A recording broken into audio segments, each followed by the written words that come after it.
রাজনৈতিক উত্তেজনাকর সময় এমনটি হয়। ঠিক 5 মিনিট আগেও আপনি যা ভাবেন, আমি যা ভাবি, 5 মিনিট পরে ওই ভাবনার সাথে বাস্তবতাটা মেলে না। আজকে হচ্ছে এটার একটা সর্বশেষ একেবারে উদাহরণ। আবার অস্বাভাবিকও নয়। আপনার এই অনুষ্ঠানে আমি একবার বলেছিলাম যে আমরা ঘোষণাপত্রের কথা বলি বা ডিক্লারেশন বলি বা প্রক্লামেশন বলি, যেটাই বলি, ওইটার সময়টা পেরিয়ে গেছে। সেটার সময়টা যথাযথ সময়টা ছিল 5 আগস্ট, 6 আগস্ট, 7 আগস্ট বা 8-9 তারিখ পর্যন্ত। তো ওই সময়ে করা হয়নি বলে যে এখন করা হবে না এমনও নয়। কিন্তু যথাযথ টাইম বলতে একটা কথা আছে, যথাযথ সময় বা যথাসময়। তো যথাসময়ে কাজ না করলে আমাদের ইসলামিক পরিভাষায় বলা হয় কাজা পড়া যায়। বিশেষ করে নামাজের ক্ষেত্রে বলা হয় যে কোনো কারণে যদি নামাজ যথাসময়ে পড়া না যায়, পরে এটাকে কাজা পড়া হয়। তো কাজা পড়তে পড়তে যে সময়টা চলে যায়, ওই সময়টায় কিছু আবার কাফফারা গুনতে হয়, কিছু ছাড়ও দিতে হয়।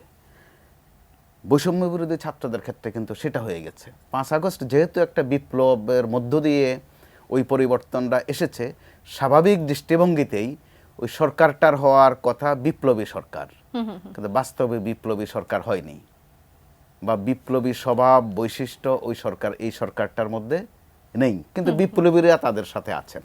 আবার কিভাবে আছেন? ছাত্ররা বিপ্লবের মতো আচরণ করছে, বিপ্লবীদের মতো আচরণ করছে, কিন্তু সরকারের মধ্যে আমরা সেই বৈশিষ্ট্যগুলো দেখতে পাচ্ছি না। তো ছাত্রদের মধ্যেও কিন্তু এর মধ্যে 2-3টা ভাগ হয়ে গেছে। ওগুলো আর লুকানোর বিষয় নয়। যারা সরকারের সাথে আছে, অর্থাৎ একদম সরাসরি আছে, উপদেষ্টা আছেন বা বিভিন্ন সংস্কার কমিশনের সদস্য হয়ে আছেন, তাদের মতিগতি একরকম বা ভাষা একরকম। আর যারা এখনো রাজপথে আছেন, তারা নেতার পরিবর্তে সমন্বয়ক শব্দ ব্যবহার করেন। এই বছরের এটা সেরা ঘটনা যে নেতা শব্দের পরিবর্তে সমন্বয়ক শব্দ ব্যবহার হয়। তাদের মতিগতি ভাষা কিন্তু আরেক রকম।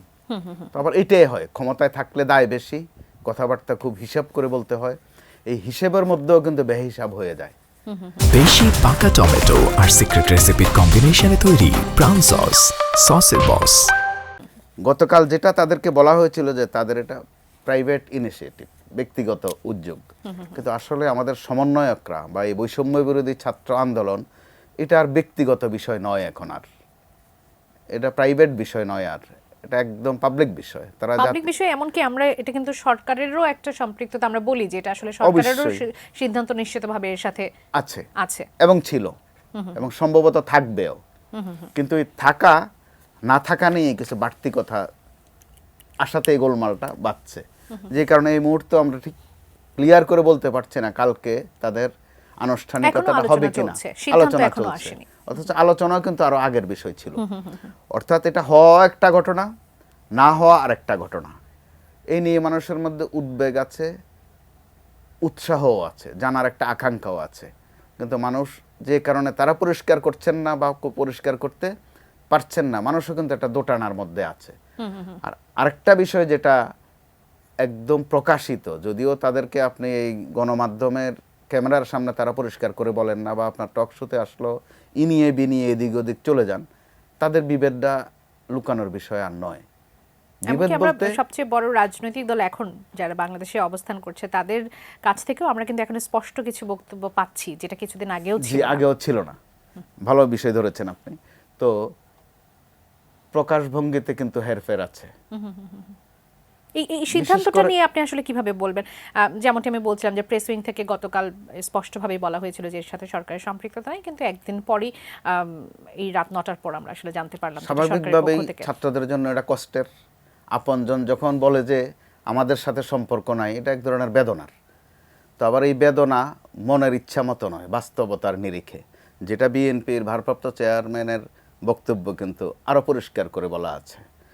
গত কয়েকদিনের রাজনীতিতে স্পষ্ট কথা যেটা, সেটা কিন্তু বিএনপির ভারপ্রাপ্ত চেয়ারম্যান তারেক রহমান সাহেবের কাছে আসছে। আজকে তার মন্তব্য আছে যেন মতবিরোধ অথবা মতভেদ এমন পর্যায়ে না যায় যেন ঐক্যের ক্ষতি হয়। গুরুত্বপূর্ণ কথা কিন্তু, অর্থাৎ একটা ঐক্য যে হয়ে গেছে এটা নিয়ে কোনো বিতর্ক নাই। যদিও আমরা বলছি জাতীয় ঐক্য দরকার, জাতীয় ঐক্য তো 5 আগস্টে সুন্দর মতো হয়ে গেছে।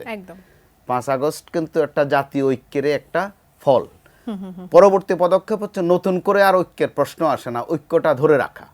তো এই ঐক্যটা ধরে রাখা নিয়ে কিন্তু মতবিরোধটা, ঐক্য নিয়ে মতবিরোধ নাই, ধরে রাখার প্রক্রিয়া নিয়ে মতবিরোধ। ধাপ নিয়ে মতবিরোধ, যেটা একদম পরিষ্কার চলে এসেছে। প্রথমে কথা ছিল আগে সংস্কার পরে নির্বাচন, তাৎক্ষণিক পরিস্থিতি এরকমই ছিল, এ নিয়ে কারো কোনো দ্বিমত ছিল না। কিন্তু অপরিহার্যভাবে আরেকটা পর্ব কিন্তু মাঝে থেকে গেছে, সেটা হচ্ছে যে তাহলে বিচারটার কি হবে। তখন মন্তব্য আসলো রাষ্ট্রের পর্যায় থেকেও, সংস্কারও চলবে, বিচারও চলবে, আর ধারাবাহিকভাবে আমরা নির্বাচনের দিকেও যাব। অর্থাৎ তিনটা কোনোটার সাথে সংঘর্ষ যেন না করে, বা একটা বাদ দিয়ে আরেকটাও নয়।